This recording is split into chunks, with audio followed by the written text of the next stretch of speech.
तू देव मानतो का, धर्म मानतो का? मी म्हटलं धर्म मी काय मानत नाही. म्हणजे देव मानतो का? मी पंढरपूरचा पांडुरंग मानतो. तो म्हणजे कसं काय? तर म्हटलं कारण धर्माचा काही संबंध नाही, मला तो संविधानाचं प्रतीक वाटतो. तर म्हणजे काय? तर म्हटलं असं आहे, या देशातला तो एकमेव अहिंसक देव आहे ज्याच्या हातात कुठलंही हत्यार नाही.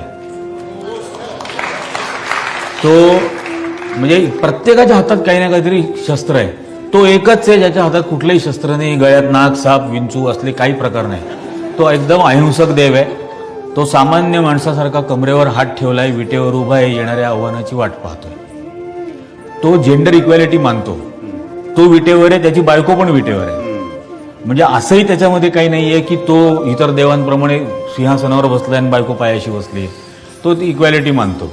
तो त्याचं कुठलंही कर्मकांड नाही. तो धर्मनिरपेक्ष, जातनिरपेक्ष, भाषानिरपेक्ष असा अभूतपूर्व देव.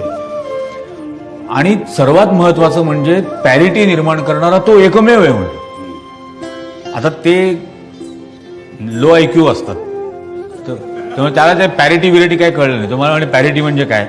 तर म्हटलं अरे आपल्या गावातलं 8 वर्षाचं पोरगं जर पांडुरंगाचं दर्शन घेऊन आलं तर 80 वर्षाचं म्हातारा सुद्धा माऊली म्हणून त्याचे पाय धरतो. तो त्या पोराला तुझी जात काय, तुझा धर्म काय, तुझा पंथ काय, तू टॅक्स पेअरचा पोरगा आहे का नॉन टॅक्स पेअरचा पोरगा आहे, तो काहीच विचारत नाही. तो तू माऊलीचं दर्शन घेऊन आला तर तू माऊलीस माझ्यासाठी. ते ही पॅरिटी निर्माण करणारा दुसरा देव नाही. त्यामुळे म्हटलं मी पांडुरंगाला मानतो.